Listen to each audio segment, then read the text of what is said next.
Bismillahirrahmanirrahim. Assalamualaikum warahmatullahi wabarakatuh. Waalaikumsalam warahmatullahi Para wabarakatuh. pemirsa religi, kembali lagi kita pada podcast kali ini, Ngopi, Ngobrol Inspiratif bersama kami, penyuluh agama Islam Kecamatan Mangkutanah.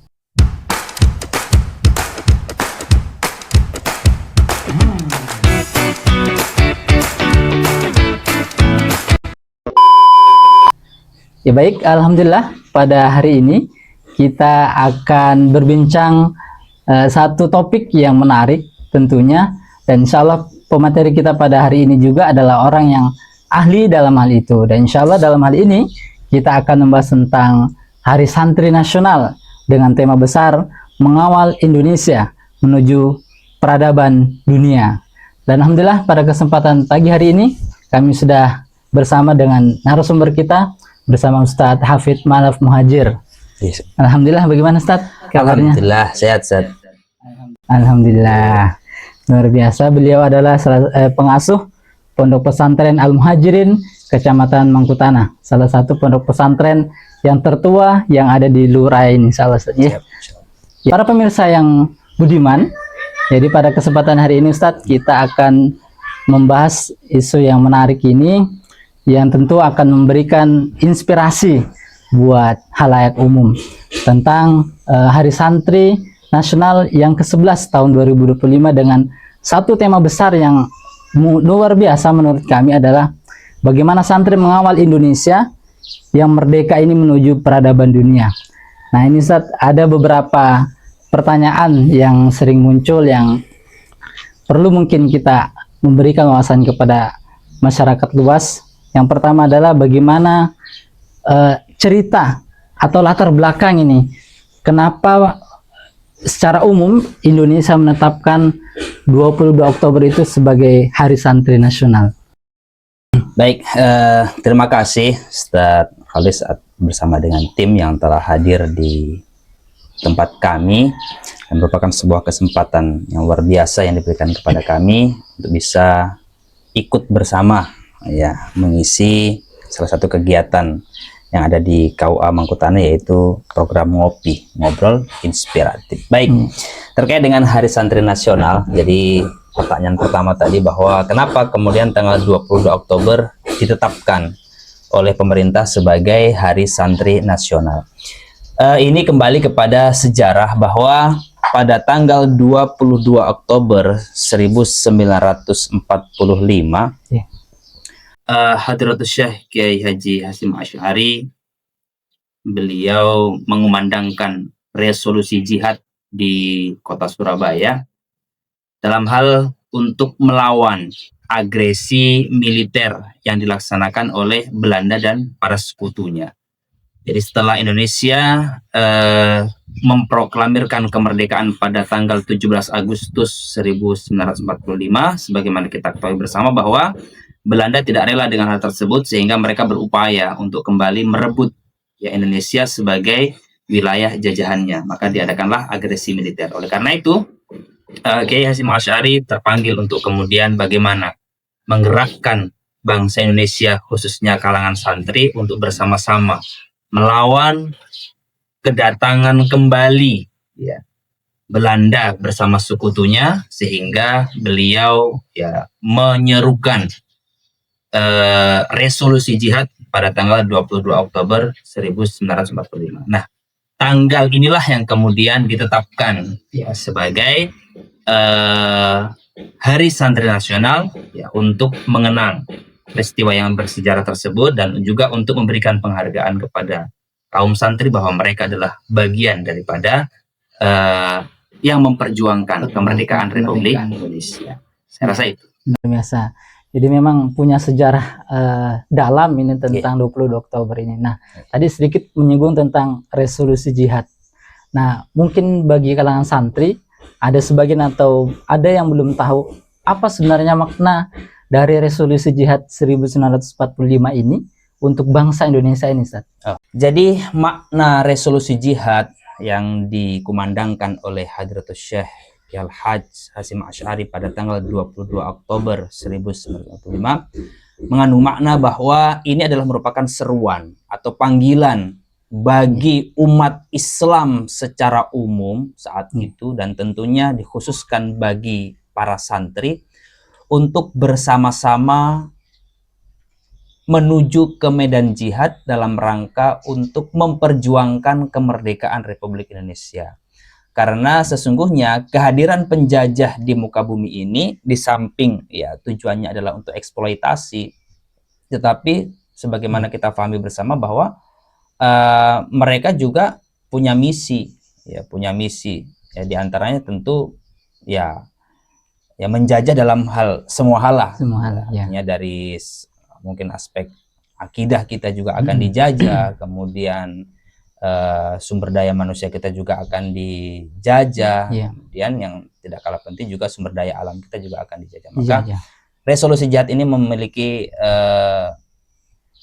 posisi yang sangat penting, sehingga pada akhirnya diharapkan seluruh generasi umat Islam khususnya terpanggil untuk menuju ke medan jihad untuk memperjuangkan kemerdekaan Indonesia sampai titik darah penghabisan. Ya, biasa berarti kalau kita bisa membayangkan memang para santri dulu ikut berkontribusi besar ya, untuk terbakar semangatnya dengan resolusi jihad. Nah, kemudian ini untuk para santri yang dahulu berjuang ini, apa sebenarnya mereka peran pentingnya pada saat kemerdekaan itu, Ustaz?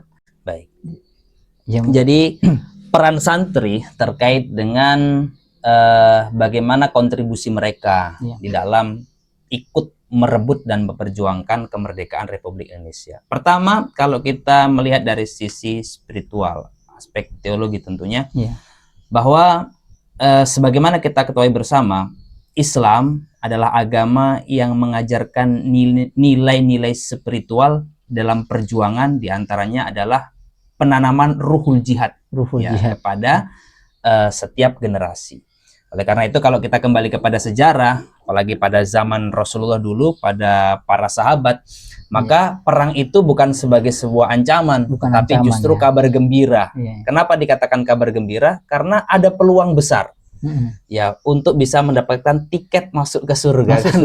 Maka sahabat dulu kan begitu ada berita perang, bukan kemudian sedih, tapi justru mereka menyambut dengan kegembiraan, ya, dalam arti mereka ingin mendapatkan apa yang dijanjikan oleh Allah Subhanahu wa taala, bahwa dengan barang siapa yang meninggal syahid di medan perang dalam keadaan memperjuangkan agama Allah, nah, maka mereka akan mendapatkan tiket masuk ke surga. Sehingga istimewanya orang yang mati syahid itu kan bahkan jenazahnya pun tidak boleh dimandikan, karena supaya darah dan pakaiannya itu menjadi saksi bahwa dia telah berjuang.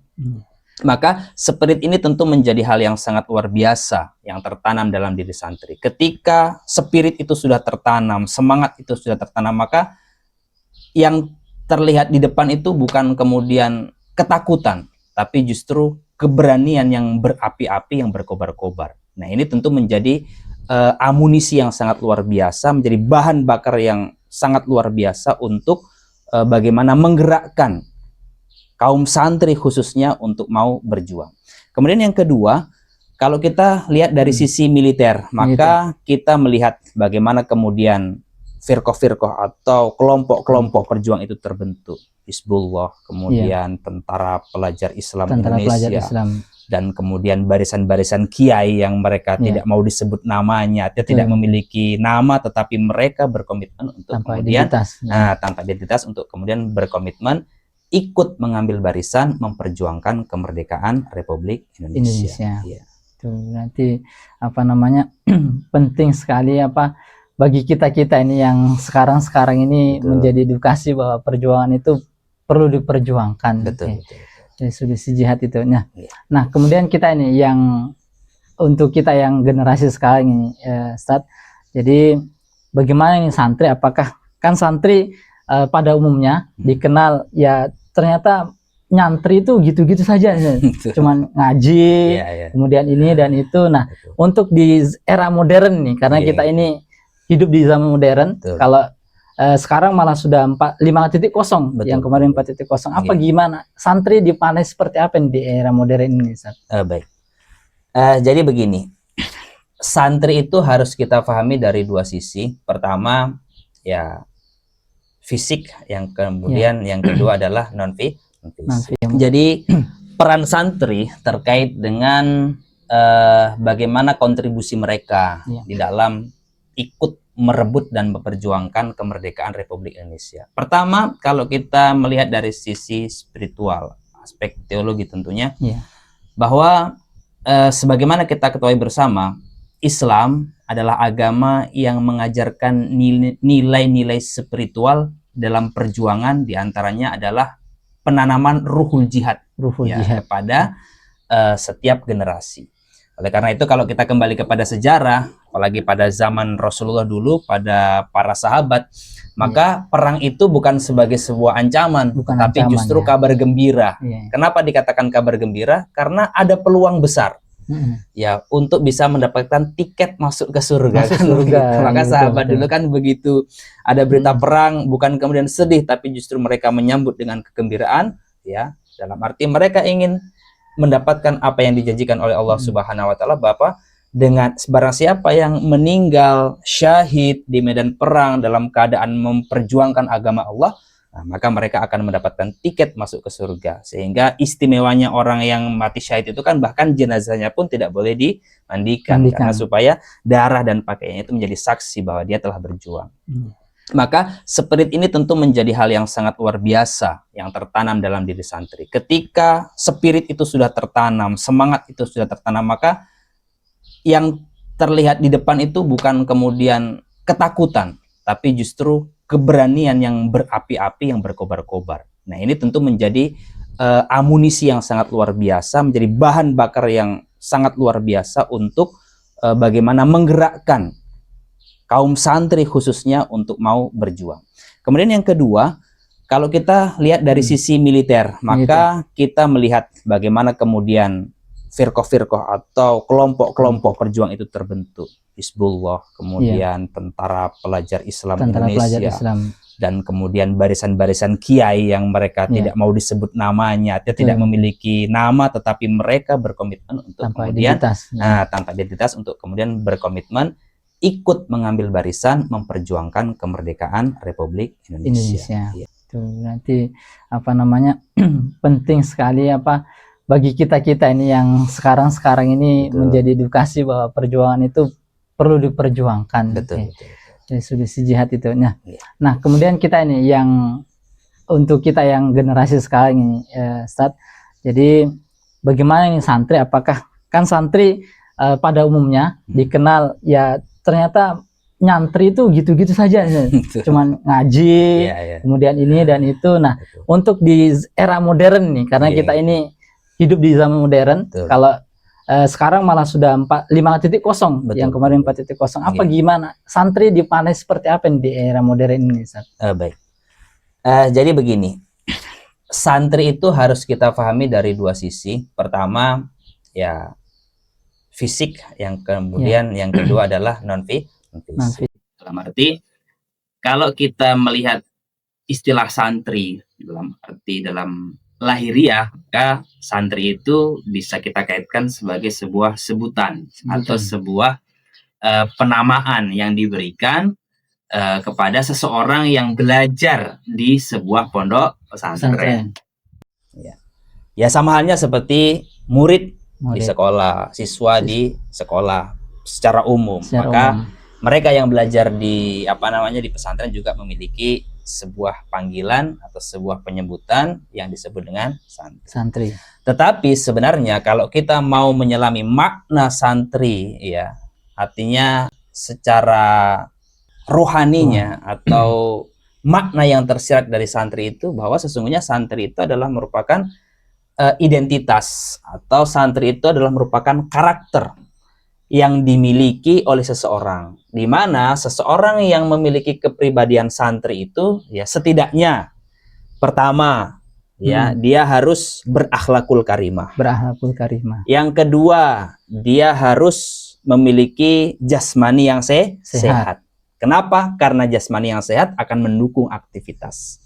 Ya, baik itu aktivitas ubudiyah dalam arti kita beribadah mahdoh ataupun ibadah ghairu mahdoh. Oleh karena itu ya seseorang yang ingin badannya sehat, maka dia juga harus mengkonsumsi sesuatu yang halal, tentunya menghindari yang haram, melakukan perbuatan yang hanya diperbolehkan, ya. Jadi melakukan kewajiban dan meninggalkan yang diharamkan kan gitu. Nah, seorang santri juga dia harusnya memiliki pengetahuan yang luas, sehingga segala sesuatu yang dilakukan, baik itu kaitannya dengan ibadahnya ataupun kaitannya dengan hablum minannasnya, kemudian muasarah ma'al makhluk, ya. Itu semuanya didasarkan pada pengetahuan, sehingga bukan hanya kalau bahasa Jawa itu jarene atau kalau bahasa Indonesia itu katanya. Jadi tidak ada dalil katanya, itu tidak ada, tapi kita kembali kepada ya Al-Qur'an, Al-Hadis, dan juga qaulus sahabah, kemudian apa yang menjadi keterangan para ulama. Makanya ini harus melekat pada diri seorang yang berkarakter santri. Kemudian yang terakhir tentu ya santri itu harus memiliki pemikiran yang bebas. Bebas bukan berarti kemudian tanpa nilai. Bebas bukan berarti tanpa batas. Tapi bebas dalam arti tidak kemudian jumud.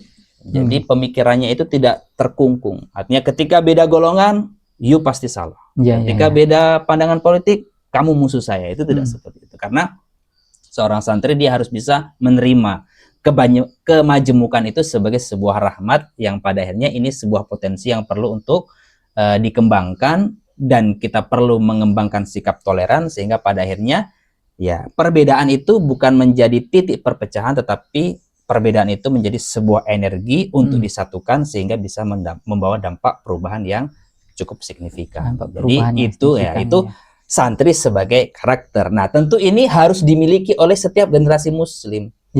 Bukan hanya mereka yang kemudian belajar di pondok pesantren saja.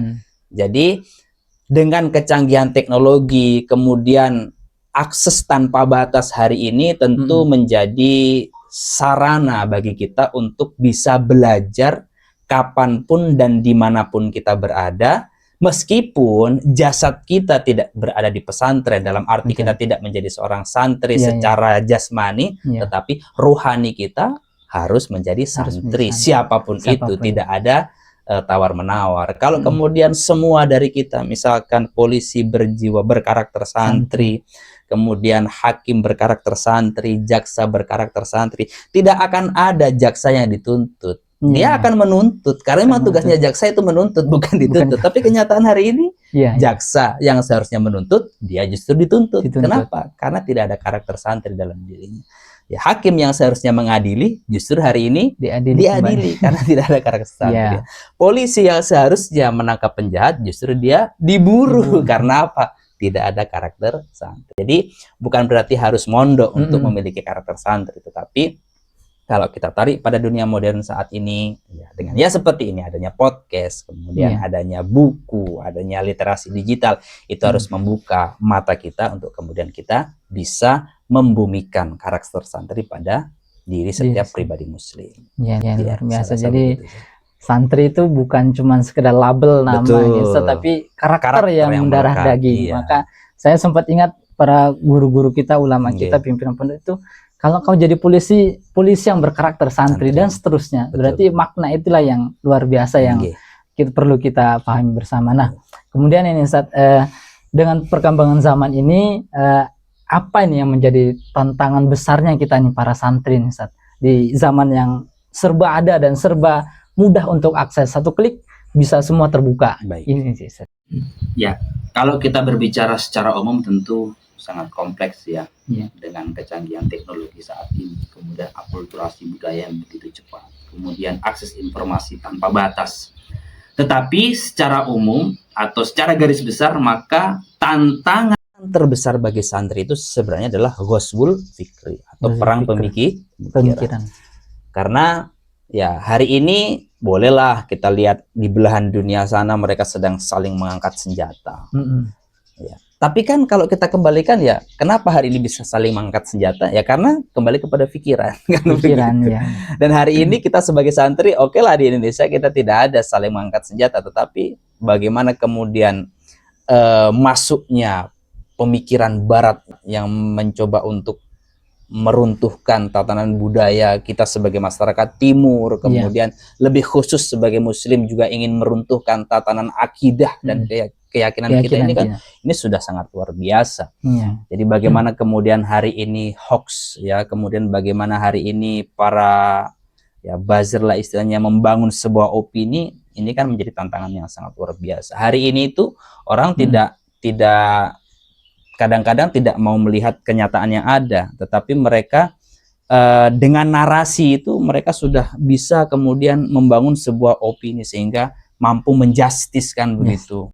Hanya dengan sebuah judul, sebuah tema saja langsung wah, wah begini ya. Makanya ini tantangan yang paling berat bagi kita sebagai seorang santri adalah perang pemikiran. Karena itu ya kita harus betul-betul bisa, tadi itu kembali kepada poin yang saya sampaikan, dari 4 karakter santri itu kita harus berpengetahuan luas. Artinya kita tidak boleh ketinggalan informasi, kita tidak boleh kemudian ketinggalan dengan laju perkembangan pengetahuan dan teknologi. Jadi santri jangan hanya, sekarang itu intinya begini, kita sebagai santri itu jangan hanya sebagai konsumen ya, tetapi kita juga harus mampu menjadi produsen. Kita jangan hanya menjadi penonton, tetapi kita juga harus bisa menjadi pemain. Karena ketika kita menjadi penonton, ketika kita menjadi konsumen, selamanya kita hanya akan, mohon maaf, kita menjadi budak.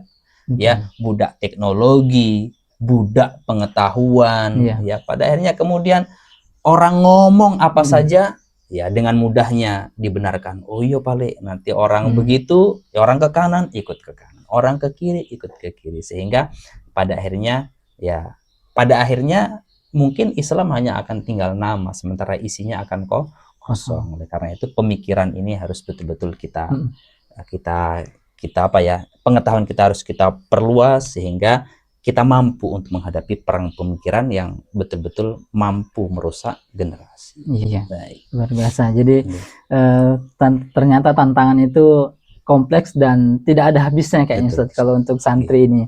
Tadi sempat disinggungin Ustaz tentang seorang santri terus berpengetahuan luas dari segala aspek. Nah, bagaimana nih santri saat ini? Bagaimana dia bisa berperan dalam dunia teknologi sekarang, kemudian pendidikan, ekonomi, dan budaya kita yang luar biasa menjepung, terutama kita ini di Luwu Timur hampir dikatakan Indonesia mini. Nah, ini santri bagaimana perannya dalam hal itu, Ustaz? Pertama, kaitannya dengan perkembangan teknologi. Sebagaimana saya singgung tadi bahwa kita tidak bisa lagi kemudian berdiam diri hanya menjadi pemain. Penontonnya. Ya. Jadi penonton, maaf. Jadi kita harus kemudian bergerak menjadi pemain. Bahwa selama ini, tetapi sebenarnya sudah ada gerakan perubahan, bahwa selama ini kita memahami ada dikotomi, ada dikotomi pengetahuan, sehingga yang berkembang di masyarakat, kalau Anda belajar di pesantren berarti Anda hanya akan punya kemampuan baca Quran, baca kitab, ceramah. Betul, itu yang umum yang umum terjadi. Nah, sebaliknya, kalau Anda belajar di SMA, maka Anda tidak akan bisa ngaji, Anda tidak akan tahu agama kan begitu. Yang Anda tahu hanya matematika, bahasa Inggris, kimia, fisika, seperti itu. Inilah yang kemudian harus ditangkap sebagai sebuah isu oleh kalangan santri, sebagai isu strategis untuk kemudian membuktikan itu semua, bahwa pada prinsipnya semua pondok pesantren itu tidak membenarkan adanya dikotomi pengetahuan. Karena kalau kita kembalikan kepada sumber pengetahuan, ya sumber pengetahuan itu adalah Al-Quran, hadis. Apapun itu. Sains pun dibangun dari Quran. Sains pun dijabarkan dari hadis. Makanya yang pertama, ya supaya kita ini tidak menjadi golongan yang terbelakang dalam teknologi, supaya santri pada akhirnya juga memiliki andil, memiliki peran di dalam pengembangan teknologi, berarti harus bisa meruntuhkan bangunan dikotomi tadi. Santri harus melek pengetahuan umum. Jadi 100% belajar ilmu agama sebagai pondasi ruhaniyahnya, kemudian juga harus 100% belajar ilmu pengetahuan umum untuk bisa mengejar ketertinggalan. Dan yang kedua, pada aspek ekonomi, ya tentu santri harus bisa memberikan qudwah. Bagaimana kemudian ekonomi ini harus dibangun di atas dasar syariah Syariah. yang diajarkan oleh baginda Rasulullah Muhammad SAW. Karena sesungguhnya ya Islam ini adalah agama yang komprehensif, artinya menyeluruh. Tidak ada satu dimensi kehidupan yang kemudian terlewatkan Iya. dalam semua aspek, ya, pengetahuan, teknologi, ekonomi, semuanya diatur. Jadi Betul. bukan kemudian kalau kita berbicara ekonomi itu agama dikesampingkan, salah. Justru seharusnya ekonomi ini dibangun di atas fondasi syariah. Ya, sehingga ya kita akan tahu mana yang halal, mana yang haram, ya, dan lain sebagainya.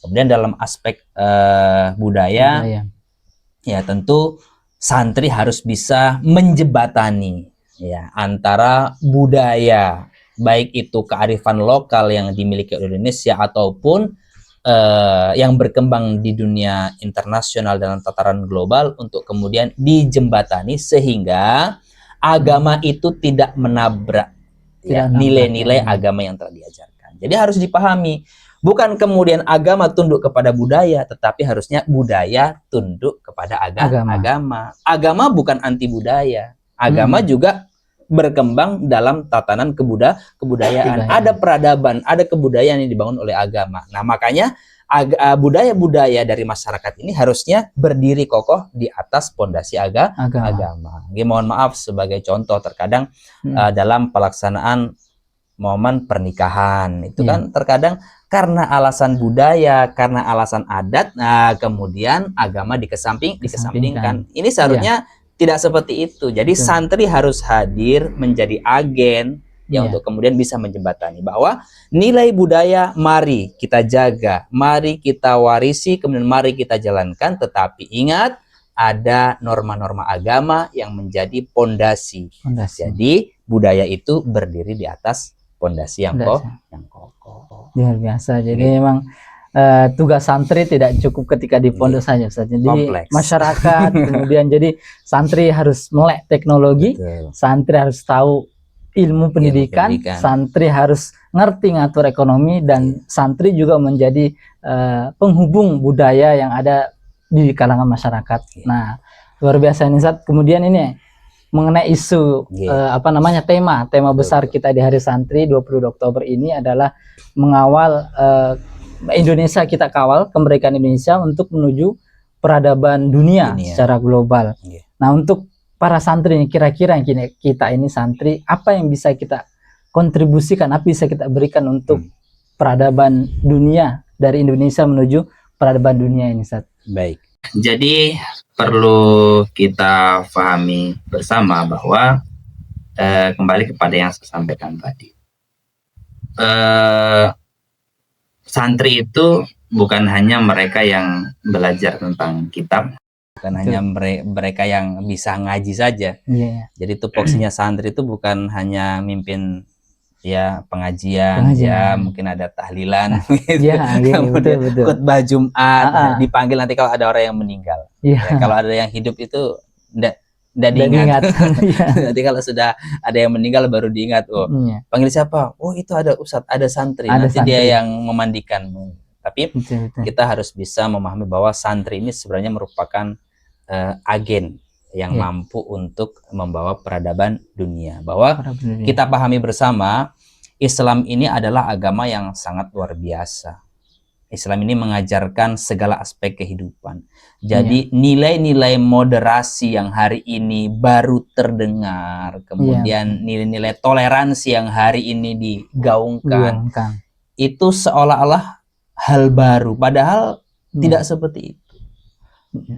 Jauh sebelum kita ini berbicara tentang moderasi, jauh sebelum kita ini berbicara tentang toleransi, sebenarnya Islam ini adalah agama yang menjunjung tinggi nilai-nilai moderasi dan juga nilai-nilai toleransi. Makanya ketika santri mampu untuk kemudian memahami secara menyeluruh, secara komprehensif terkait dengan apa itu makna toleransi, kemudian apa itu makna moderasi, ya tanpa harus menyingkirkan nilai-nilai agama kan gitu. Karena tidak jarang ada orang yang memahami moderasi, memahami toleransi itu kebablasan. Dalam arti kemudian nilai agamanya hilang. Hilang. Sehingga tidak kembali kepada substansinya. Nah, makanya ketika santri mampu untuk kemudian memahami secara menyeluruh, secara komprehensif terkait dengan apa itu makna toleransi, kemudian apa itu makna moderasi,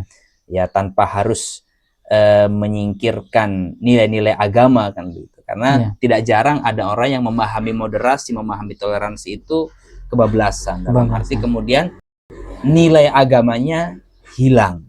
Sehingga tidak kembali kepada substansinya. Nah, makanya agar santri mampu untuk berperan global, maka santri memang tadi kembali kepada poin bahwa harus memiliki pengetahuan yang luas untuk kemudian membangun semangat toleransi, membangun semangat moderasi. Betul. Ya, itu di atas pondasi akidah, di atas pondasi keimanan, ya, yang betul-betul kembali kepada sumber utama kita, yaitu Al-Quran dan juga Al-Hadis. Santri itu tidak sekedar ini saja duduk di nyantri, tapi harus terbang juga seperti pesawat yang sering kita lihat gitu saja. Nah, kemudian ini saat di segmen ini ada yang sering menjadi kekhawatiran masyarakat ini kalau anak kita dimondokkan segala macam, isu-isu itu yang mungkin perlu kita menjadikan seperti klarifikasi atau penjelasan kepada masyarakat luas. Yang sering terjadi ada bullying ya terhadap santri, kemudian ada isu-isu LGBT, ya, kemudian ada self harm yang dikatakan sering melukai dirinya sendiri. Nah, ini gimana sebenarnya nih, Ustaz? Baik, pertama kita harus memaknai bahwa apa yang tadi kita pahami terkait dengan adanya bullying, kemudian LGBT, kemudian self harm yang itu terjadi di pesantren, itu adalah sebuah fenomena, itu adalah sebuah kasus. Bukan berarti kemudian ketika itu terjadi di suatu tempat, kemudian kita bisa mengeneralisir bahwa berarti kehidupan pesantren seperti itu. Ini yang tentu itu yang harus kita bangun dulu. Karena kalau kita mau jujur mengatakan bahwa apa yang terjadi dari kasus bullying, kemudian LGBT, kemudian self harm itu bukan hanya terjadi di pesantren. Tetapi di lembaga pendidikan non boarding sekalipun, ya sebutlah SD, bahkan pada tingkat SD kan bullying saya sudah ada sekarang itu. Kemudian SMP, SMA, SMK, ya itu ada, itu terjadi. Bahkan di lingkungan rumah sekalipun itu juga terjadi. Tapi kan kita tidak kemudian mengatakan bahwa SMA itu sarangnya bullying. Kita juga kemudian, saya rasa orang tua juga tidak akan rela kalau kemudian rumahnya dikatakan sebagai tempat terjadinya LGBT seandainya itu pernah terjadi di situ. Makanya sekali lagi kita harus bisa melihat ini sebagai sebuah fenomena, sebagai sebuah kasus. Yang ini butuh penyelesaian, yang ini butuh pendekatan. Bukan kemudian digeneralisir bahwa berarti pesantren adalah sarangnya bullying. Pesantren adalah sarangnya LGBT. Karena kan tidak semua. Dan tidak memang tidak semua, artinya kita hari ini mendengar apalagi kemarin dengan peristiwa robohnya pesantren itu seolah semakin menyudutkan nama pesantren. Padahal kalau kita pikir ya sekarang begini saja, saya rasa pemerintah daerah juga tidak akan terima kalau kemudian saya katakan bahwa berarti pemerintah daerah itu ngawur kalau membangunkan begitu. Dengan adanya misalkan drainase yang roboh. Itu kan robohnya drainase itu kan bukan kesalahan pemerintah, tetapi adalah merupakan kecerobohan oknum. Kan, gitu. Berarti pesantren juga begitu. Seandainya terjadi kemudian ya contoh itu pesantren roboh, jangan kemudian juga digeneralisir bahwa berarti semua pesantren bangunannya tidak kokoh, berarti semua pesantren kalau bangun ngawur, kan nggak boleh seperti itu. Ya, artinya kita harus objektif lah dalam hal ini. Jadi saya mengajak kepada semua komponen masyarakat, ya siapapun itu, bahwa mari kita melihat ini sebagai sesuatu yang objektif. Bahwa kalau kemudian anak dibully, kadang-kadang hidup sama orang tuanya saya juga dibully oleh temannya kan secara tidak langsung tapi jangan kemudian kalau terjadi di pesantren seolah-olah pesantren menjadi sarangnya bullying. Jadi pahami ini sebagai sebuah fenomena, sebagai sebuah kasus, kemudian berikan kesempatan bagi pesantren untuk kemudian muhasabah, dan kemudian berikan juga masukan untuk bagaimana menjadi rekomendasi lah untuk perbaikan, sehingga ya kasus itu kemudian tidak terjadi lagi, kan begitu. Sehingga ya kita adil dalam menilai, kan, artinya jangan kok kalau di pesantren itu kalau ada jeleknya itu kayaknya kok pesantren itu luar biasa jelek. Tapi kalau ada bagusnya orang bilang wajar gitu, karena kan itu pesantren. Nah, itu enggak boleh juga begitu. Kita juga harus adil lah. Nggak objektif jadi menilainya, Ustaz ya. Nah, ini betul itu, Ustaz. Jadi sebenarnya berarti kita harus melakukan langkah-langkah preventif ini. Jadi saya kira menjadi kewajiban kita semua, baik orang tua, kemudian tenaga pendidik, ustadz-ustazah dan sebagainya, menjadi langkah penting untuk mengantisipasi itu. Nah, dari semua aspek ini, dari beberapa unsur nih, termasuk orang tua, tenaga kependidikan, ustadz-ustazah. Nah, apa yang kira-kira bisa dilakukan dalam hal pencegahan ini untuk perilaku tadi yang dimaksud, Ustaz? Yang pasti, yang pertama adalah komunikasi. Ya, dalam arti semua komponen, santri, pimpinan pondok, pembina, ya, guru ya, kemudian wali santri, ini harus ada komunikasi. Santri ketika memang ada sesuatu yang dia rasa itu bukan semestinya, misalkan dia menjadi korban bullying, maka dia harus bisa mengkomunikasikan ini kepada pembinanya. Nanti pembina kemudian menyampaikan kepada pimpinan, kemudian pimpinan pada akhirnya berkomunikasi dengan orang tua, sehingga kita duduk bersama kemudian mencari solusi terbaik dan menyelesaikan masalah ini. Kemudian artinya komunikasi juga, ya, kita tidak perlu menunggu peristiwa itu terjadi. Dalam arti sebisa mungkin mari kita selalu memberikan pendekatan kepada anak-anak. Jadi kemudian kita sering duduk bersama. Seperti kami di sini, kami mengupayakan dalam setiap pekan itu, setiap Senin malam, jadi ada forum untuk duduk bersama. Jadi masing-masing santri di angkatannya, kelas 1 atau kelas 7 itu nanti ada wali pembinanya, kemudian kelas 8 juga demikian. Jadi masing-masing anak ini di setiap kelasnya kemudian berkumpul bersama dengan wali pembina untuk kemudian ya saling ngobrol lah, komunikasi. Jadi ya diberikan pemahaman bahwa bullying itu tidak baik, bahwa sesuatu yang menyimpang itu melanggar norma budaya dan agama. Jadi kita berikan penguatan-penguatan, kita berikan pemahaman-pemahaman. Kalau kemudian terjadi, maka tadi itu kita adakan muhasabah, kemudian kita adakan artinya kita ya ambil langkah-langkah untuk ya perbaikan, karena memang ya kita tidak bisa memungkiri bahwa namanya manusia itu berpotensi untuk berbuat dosa, untuk berbuat salah. Tapi ketika manusia salah itu bukan kemudian kita hakimi, tapi bagaimana kita berikan ruang, kita berikan kesempatan untuk bagi dia bermuhasabah, kemudian bertobat, dan kemudian kembali kepada jalan yang benar. Kan prinsipnya seperti itu.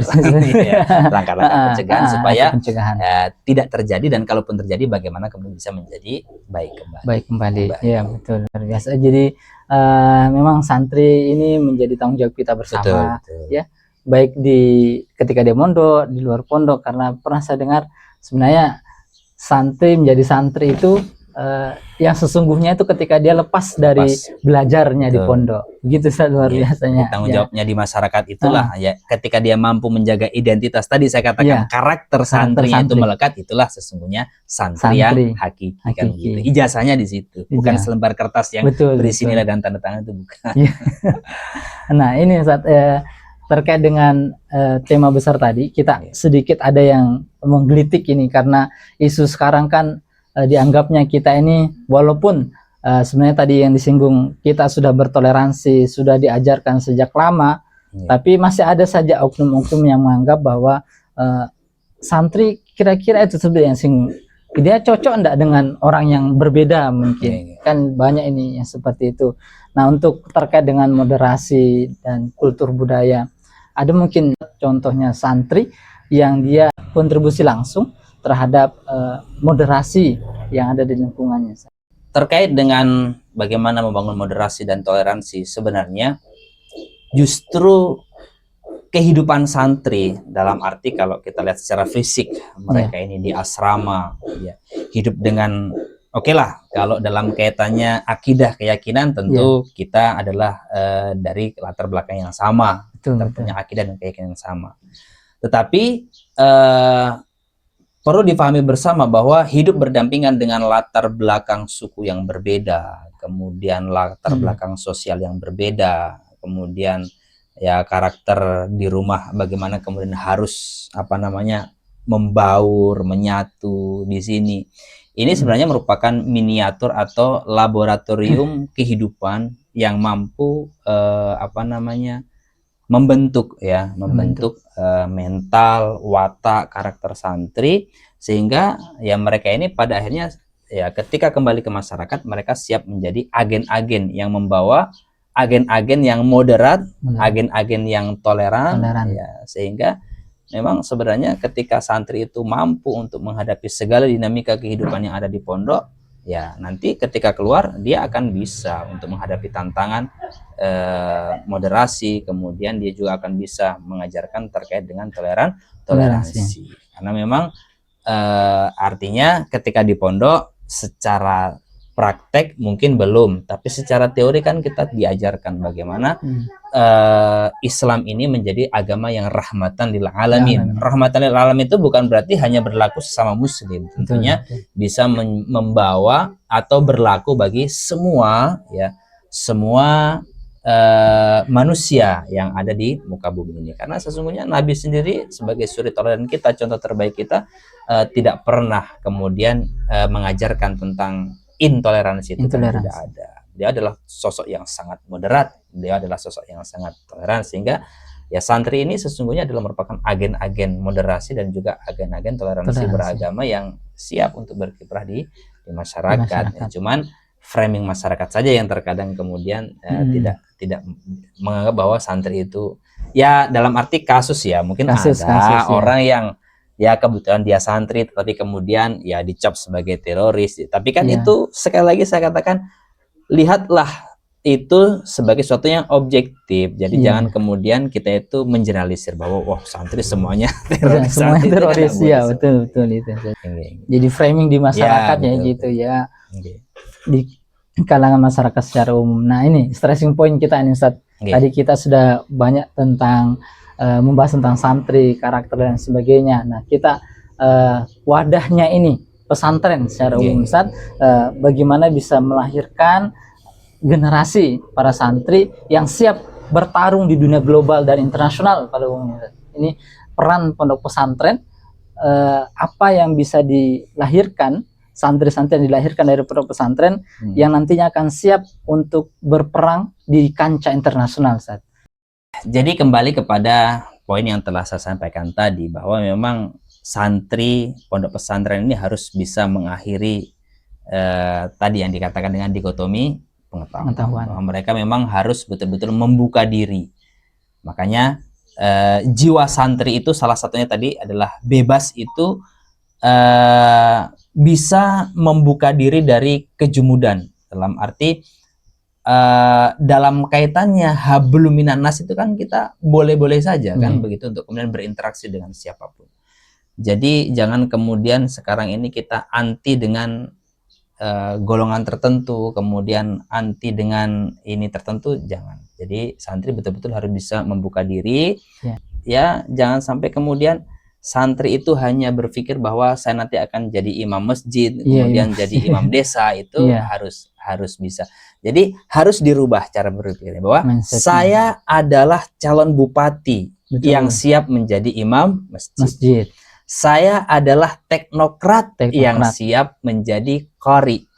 Saya adalah ekonom ya, yang siap untuk ngaji kitab, kan begitu. Bukan sebaliknya ya, saya tak ngaji kitab saja, kalau kebetulan jadi ekonom ya alhamdulillah. Itu kan tadi pasrah pada keadaan kan begitu. Artinya harus membuka diri. Jadi orientasi kita sekarang adalah bagaimana ya membumikan antara ilmu agama dengan ilmu pengetahuan umum itu menjadi satu kesatuan yang berjalan seiringan, bukan kemudian sendiri-sendiri. Jadi jangan ketika berbicara sholat itu itu wilayahnya Ustadz, itu saya tidak akan berbicara tentang itu. tidak bisa.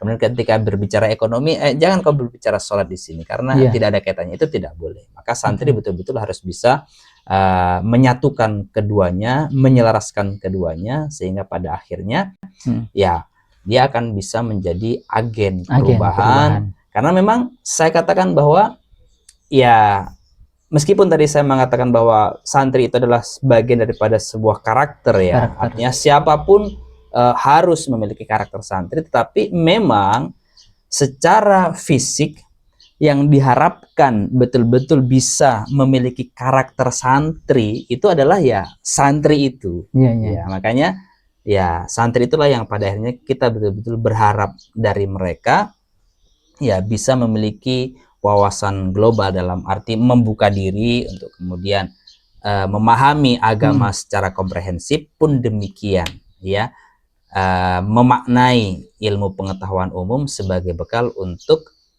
bisa menghadapi tantangan global untuk bisa bersaing dengan negara-negara maju. Siap, luar biasa. Jadi sahabat religi, tadi kita sudah banyak berbicara tentang santri, pondok pesantren, perannya.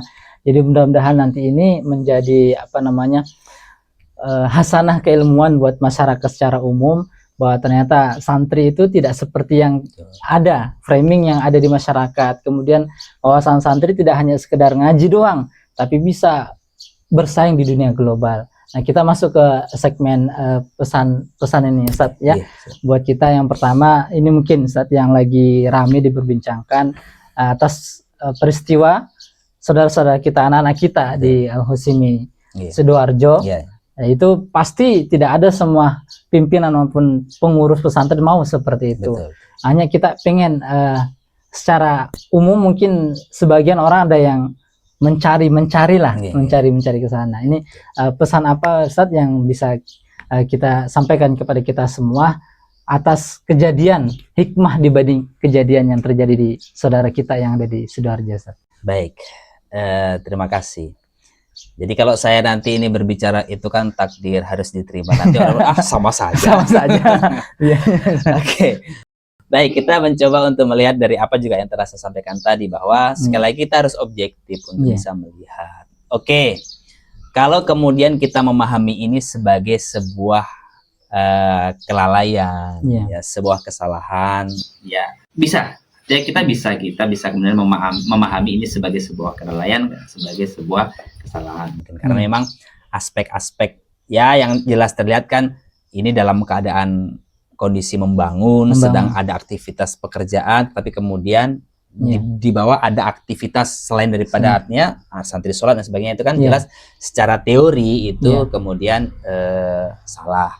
Tetapi sekali lagi sebagaimana yang saya sampaikan tadi, bahwa kita tidak boleh kemudian mengeneralisir dalam arti berarti semua salah. Ya kita harus memahami, boleh jadi memang pihak Pondok Al-Khazini itu tidak tahu, tidak paham tentang bagaimana, kan saya yakin tidak mungkin itu yang menjadi tukangnya adalah kiai.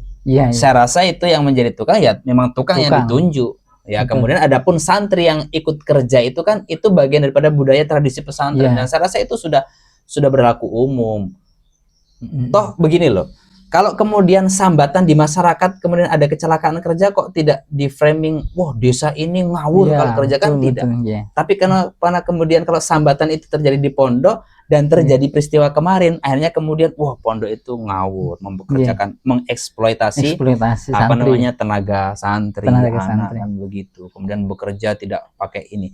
Nah, saya yakin ya sekali lagi bahwa itu sebagai sebuah kecelakaan, sebagai sebuah kesalahan, maka ya berilah kesempatan pada pengurus pesantren untuk kemudian bermuhasabah, untuk kemudian belajar bahwa ya kalau mau bangun itu seharusnya setidaknya ada konsultan yang terpercaya. Kemudian kalau bekerja berarti harus mengedepankan aspek keselamatan.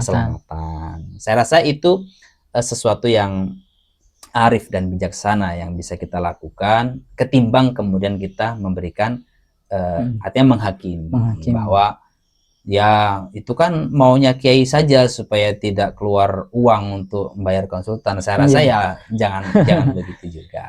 Kemudian sekali lagi kita mencoba untuk objektif lah, jangan kemudian subjektivitas kita ini kita kedepankan. Kemudian wah itu kan buktinya ada mobil bagus itu di Iya, situ iya. didapat, berarti Iya, kan yang itu sempat kayaknya mau cari diangkat-angkat. untung saja. Iya. Yang sempat diangkat Ya. sama media sosial Ya, ini itu lagi. kan sekali lagi yang saya pahami bahwa tradisi pesantren di Jawa itu kendaraan-kendaraan seperti itu kan sebenarnya bukan kiai yang beli. Biasanya itu adalah merupakan hadiah yang Hadiah. diberikan oleh orang yang mungkin beliau simpati kepada kiai tersebut. Seperti guru saya sendiri itu kan punya mobil bagus itu diberi. Jadi bukan oh kok sampai segitunya. Ya, itulah takdimnya seseorang kepada sosok kiai sehingga bagi mereka apa yang didapatkan selama ini tuh karena mereka ya belajar ilmunya dari kiai sehingga ya tidak salah dong kalau kemudian saya dapat enaknya kok kiai saya tidak kan begitu. Itu sebenarnya seperti itu. Jangan kemudian juga kita menjustis bahwa itu kan mau cari untungnya saja, mau cari enaknya saja. Jadi kita betul-betul harus objektif bahwa ya ini sebagai sebuah kecelakaan, kalau kemudian ini sebagai sebuah kelalaian, maka mari kita berikan kesempatan untuk kemudian bisa belajar, bisa bermuhasabah, dan tentu kita semua bagi pesantren yang naudzubillah lah jangan sampai kemudian itu terjadi lagi, maka ya mari kita jadikan sebagai pelajaran. Nanti kalau mau bangun ya serahkan kepada ahlinya kan begitu. Ya kan jangan juga kemudian kita ini selalu terhantui, wah nanti kalau konsultan, kalau ini nanti biayanya mahal. Artinya kita mengeluarkan kos mungkin lebih mahal sedikit, tetapi aspek kekuatan keselamatannya terjaga. Dan itu terjadi kok di pesantren-pesantren banyak. Artinya pesantren-pesantren yang lain juga selalu seperti itu. Tidak kemudian kita ini tidak boleh ya, artinya kemudian kita ini semua berarti ngawur itu. Itu saya juga tidak mengatakan bahwa Al-Khazin itu ngawur, tidak ya. Memang mungkin sudah dipikirkan baik-baik. Tidak mungkin lah. Siapa sih? Artinya kita apakah kemungkinan yang penting murah tidak apa-apa, nanti kalau maupun roboh ya sudah takdir akan. Saya kan tidak mungkin. Saya yakin kita pun ketika bangun sudah sepengin murah apapun pasti kita akan mengedepankan kekuatan, kita pasti akan mengedepankan keselamatan. Kalaupun terjadi kan ya itu namanya ya di luar kendali manusia. Luar biasa, ini perlu menjadi catatan buat kita semua. Jadi semua peristiwa yang terjadi pasti akan ada hikmahnya saja. Nah ini kemudian pesan berikutnya nih di Hari Santri ini, Ustaz, untuk kita internal santri, apa nih yang bisa diambil hikmah dari Hari Santri di tahun ini, Ustaz, dengan tema yang luar biasa tadi itu, Ustaz? Baik. Jadi kepada seluruh santri yang ada di seluruh penjuru negeri, baik santri dalam arti dia memang terlahir dari rahim pesantren atau santri dalam arti generasi yang memiliki karakter santri, maka mari kita selalu menjaga identitas kita sebagai seorang santri. Ijazah santri seperti yang saya katakan tadi bukan apa yang tertera, bukan angka, ya, bukan nilai, tapi ijazah santri itu adalah perbuatan kita, tindak tanduk kita, ya, jadi tutur kata kita, ucapan kita, kemudian kontribusi nyata kita untuk pembangunan, untuk kemerdekaan dalam hal yang positif. Itulah yang harus kita tanamkan, itulah spirit yang harus kita jaga. Jadi Hari Santri itu jangan hanya menjadi sebuah seremonial belaka, tetapi Hari Santri itu harus kita maknai, harus kita syukuri dengan perbuatannya nyata. Kalau hanya sekedar berhenti pada seremonial, diperingati setiap tanggal 22 Oktober, kemudian ada selebrasi di situ, kita menunjukkan bahwa ini loh kami santri sekarang diakui oleh negara, percuma. Percuma. Jadi yang terpenting itu bukan peringatannya, tetapi aksi nyata dari kita sebagai seorang santri yang terwujud dalam kehidupan kita sehari-hari, baik kaitannya kita sebagai individu ataupun bagaimana kemudian kita berada di tengah-tengah masyarakat. Ya intinya kalau individu kita baik lah, pasti insya Allah akan membawa dampak baik juga bagi kehidupan masyarakat. Memang harusnya aksi nyata itu yang diperlukan, Ustaz, ya. Pada akhir statement ini, Ustaz, mungkin sebagai penguat dari apa yang kita diskusikan, apa yang kita bahas, pesan moral buat kami dan kita semua para santri dari jenengan sebagai pimpinan, salah satu pimpinan pondok kita di sini, untuk kita semua sekaligus sebagai closing statement pada sesi kali ini, santri harus bagaimana dan pesantren harus seperti apa untuk Saya ingin mengutip apa yang disampaikan oleh guru-guru kami dulu, bahwa pertama, santri jangan pernah bosan untuk berbuat baik. berbuat baik. Kemudian santri harus berani ya menyatakan kebenaran, bukan membenarkan kenyataan. Karena sekarang ini banyak ya orang yang karena kenyataannya sudah seperti ya sudahlah benar. Padahal tidak benar. Tidak Maka benar. ya kulil haqqo walau kana murra. Murra. Apalagi dunia yang saat ini luar biasa penuh dengan fitnah. Iya. Ini kan akhir zaman ya. Iya. Makanya ya sekali lagi jangan pernah bosan untuk berbuat kebaikan. Kalaupun kita mendapati hal yang tidak baik, ya kita harus komitmen untuk selalu berbuat baik. Mudah-mudahan dengan kebaikan ini ya baik untuk diri kita dan juga bisa membawa kebaikan untuk orang lain. Dan tadi itu yang paling penting adalah bagaimana kemudian kita bisa ya menyatakan kebenaran, bukan membenarkan kenyataan. Tidak selamanya yang terlihat baik itu pasti benar. Tapi kalau yang benar, insya Allah pasti mendatangkan kebaikan. Meskipun mungkin jalannya berliku-liku. Ya. Jadi pesantren juga harus bisa memegang prinsip itu. Jadi jangan sampai kemudian pesantren ini justru terbawa arus. Nah, jadi membenarkan apa yang oh iya memang begitu. Jadi apalagi kalau sudah ada, artinya orang kan akan wah pesantren itu ya begitu kok, berarti itu sudah betul itu kan betul ya. Iya. Alhamdulillah, terima kasih banyak nih Ustadz. Sama-sama, sudah memberikan banyak ilmu buat kita, terutama pada momen ini Hari Santri 22 Oktober 2025 ini, yang dimana kita para santri diharapkan mengawal terus kemerdekaan Indonesia ini sampai puncak yang kita harapkan, yaitu bagaimana bersaing di dunia global, di peradaban dunia. Mudah-mudahan apa yang disampaikan tadi menjadi bekas buat pesan buat saya pribadi, jadi refleksi buat kami semua dan buat sahabat religi dimanapun berada. Jangan lupa kita apapun profesi kita tetap tanamkan karakter santri. Apalagi yang sudah pernah mondok dan pernah nyantri, jangan lupa bahwa kita adalah santri sampai akhir hayat. Insya Allah. Terima kasih banyak sahabat religi, kemudian terima kasih banyak Ustaz. Mudah-mudahan kita bertemu di lain waktu. Amin. Sahabat religi, podcast ngopi kali ini cukup sampai di sini. Nanti jangan lupa bertemu di segmen berikutnya. Terima kasih. Assalamualaikum warahmatullahi wabarakatuh. Perkenalkan, nama saya Fadila Rahmadani dari kelas 12. Nama saya Syakila dari kelas 12. Nama saya Taufik Habibi dan ini adalah teman saya, yakni Vito Amrul Mukminin, sama juga dia satu Latin sama saya, kelas 12. Dari kelas 12 MA Pondok Pesantren Al-Muhajirin. Santri bukan hanya mempelajari tentang ilmu agama, tetapi mempelajari tentang arti kehidupan sebenarnya. Ayo menjadi santri yang menanamkan nilai-nilai pancajiwa, keikhlasan, Kesederhanaan, berdikari, ukhuwah Islamiyah, dan kebebasan. Saya mengucapkan selamat Hari Santri untuk seluruh santri yang ada di Indonesia. Dari saya untuk seluruh santri, pesantren membina umat, membangun bangsa yang bermartabat.